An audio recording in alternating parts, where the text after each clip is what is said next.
We'll see you at the finish line. Behind, but I got it. This one. Now I don't even know if I got the other ones, but this one special to me based on the fact I almost started crying out there because my doctor told me, my surgeon, I was like, will I ever be able to run again? And he was like, well, your ACL is this big and you're a little heavy.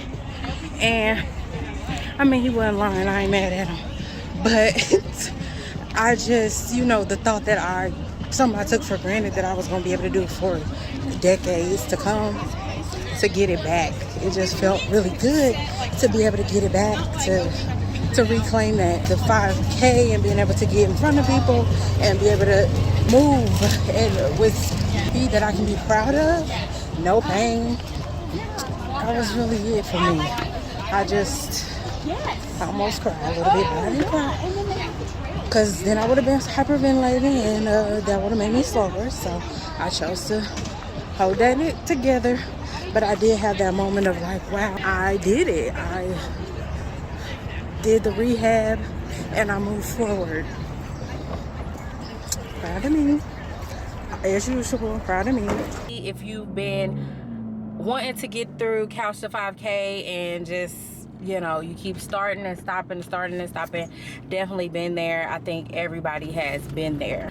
A couple tips that I would say, because I've completed it, I probably have attempted Couch to 5K probably about 10 times, and I've probably finished Couch to 5K 5 times. So, you know, those last 5 times, now that I know these things. Number one is to not quit, because you can start, and then, okay, let's say you started, great, and you did on Wednesday, you did week 1, day 2 on Wednesday, and here it is Sunday of the next week, and you haven't, you know, done week 1, day 3. So you feel like, well, I gotta start over. No, you start from right there. Or let's say you're on week 3 and it's been 2 weeks since you last did it. Try to pick up where you left off and see if you can still do it. If you need to do less, but don't stop. If you never let a week go by without you doing at least one, then you'll be fine. But let's say you did let 2 weeks go by. Okay, that means we gotta pick up where we left off. That makes it simple. I think where people mess up is that when it doesn't go right, or when you mess up, you miss a couple of days, then you don't do it. It's never been, none of my Couch to 5K attempts have been, okay, I set out to do Monday, Wednesday, Friday, and I got Monday, Wednesday, Friday for 9 straight weeks. This never happened that way for me. That doesn't mean that you can't be able to get to being able to run that 30 minutes or being able to run that 3.1 miles. That doesn't mean you can't get there just because you can't keep that schedule. If you only do 2 days a week, then you can only do 2 days a week. Maybe some weeks you do 4. Maybe you stick to the 3 and cap yourself there. Perfect. It is eventually going to be a race, but it's not a race to finish. Finishing is the prize. If you haven't done it before, what you're trying to do is get to finish, not to, oh, I did Monday, Wednesday, and Friday, or I did Tuesday, Thursday, Saturday, and I did it perfect. It can feel a little scary. Maybe there's some intimidation sometimes, because it feels like, okay, when you're doing run for 1 minute, everything's cool there, but when we start talking about running for 5 minutes, 8 minutes, 20 minutes, somewhere in there you're gonna find, if you've never ran for 30 minutes straight, somewhere in there you're gonna find the number intimidating. But just try it out. You have to know, you don't have to know, but you are prepared. This Couch to 5K does prepare you. It does prepare you, so you will be ready when you get to that point. The 5 minutes, the 8 minutes, all of those things compound onto each other, and you'll be ready. Time after time, I'm ready. You know, the 1 minute was hard. When the 1 minute was hard, the 3 minute was hard. All of it's hard, but you get better. You know, you get better if you keep doing it. Eventually, I mean, all you have to do is just do that next right thing. Have your playlist together or an Audible. I do it both ways, so you have to see what works for you. Some days it's just easier to do the Audible and just listen to something and just zone out like that, versus some days you want to be hype and have music. So it's really about you, your personalities, and the day. So try it out, see what works for you. You could start with the Audible and end with the music, or start with music, end with the Audible.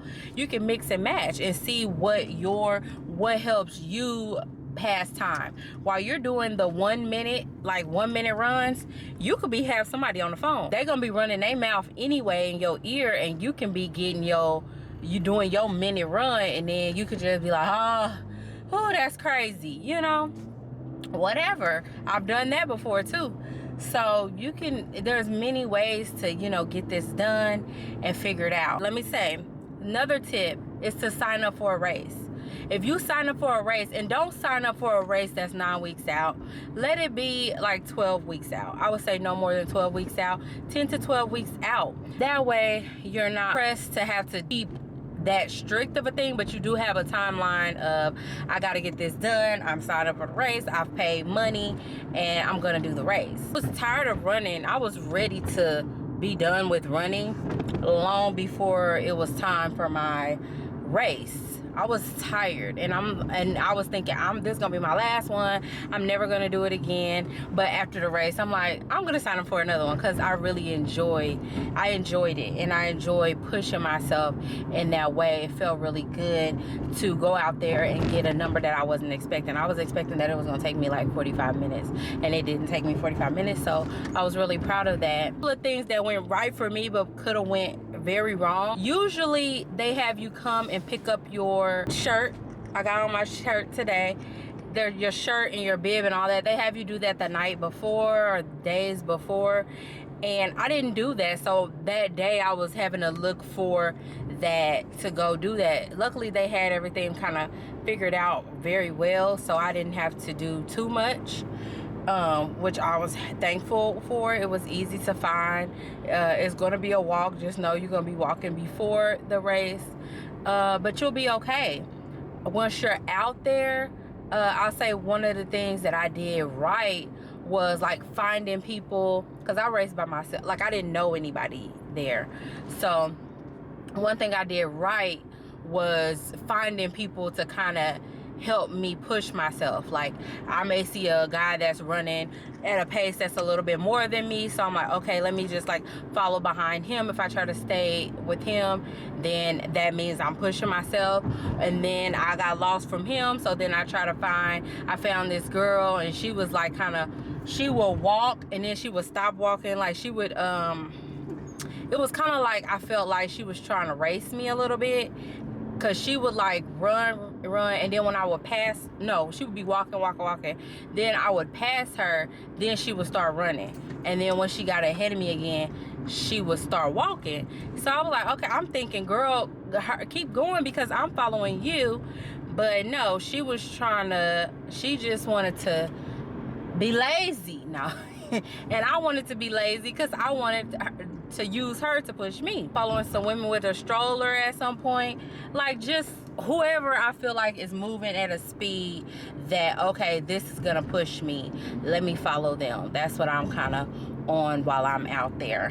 One thing I did terribly wrong was I gotta turn here. So I'm gonna show you the two different times that I have. So you'll notice the one that I did for a mile says something, and then the one that I have for a mile says one time, right? And it shows up there that it was 1 mile. Then I had another thing where I was once I got to 3.1, I took another screenshot, but I wasn't done with the race at 3.1. And do you want to know why? Because I was showboating, or not really showboating, but like passing people, but I'm moving from lanes, just moving all over.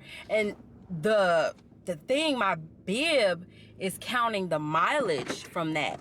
So it's counting the move from here to here. That's counting mileage. So I did extra mileage that, you know, if I would have just went straight to the finish line instead of moving from place to place, you know. But people are walking, so you have to pass people. So it's one way to avoid that is to get in a they usually ask you how fast you think you're gonna run the race, because the fastest people go first. And then so I had myself scheduled to be like in the 4th pig pen, because it's called Flying Pig. And so I had myself like in the 4th one. I ended up coming up, I like ran there, and I was like in the 2nd or 3rd one, but it was still people walking, because they just, I guess, signed up for any old thing and didn't understand or didn't care that they would be in people's way.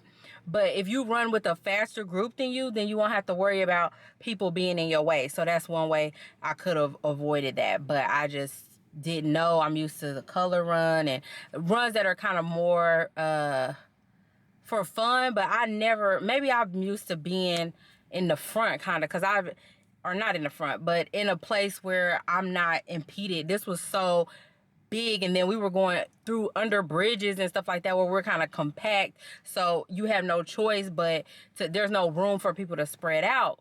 And so we were just, it messed with my time. So it's fine, it played with my time. No, it's fine, it worked out. My time was still better. Either one is still better than I thought I was gonna do.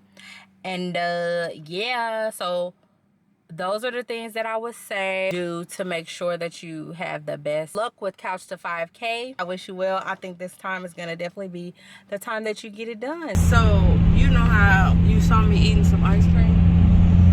Yeah. Well, I also decided that, you know, those ice cream sandwiches, that ice cream in there is not good. You know, it's a little cheap. You said you ate that as well? I took their ice cream out and put the other ice cream in and ate that. That was a bad decision. So when you got first of all, for a 5K, because I know sometimes people think about carb loading. You do not have to carb load for no 5K.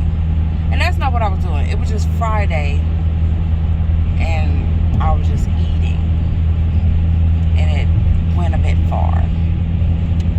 Now my stomach is hurting. It's not the best idea before race day.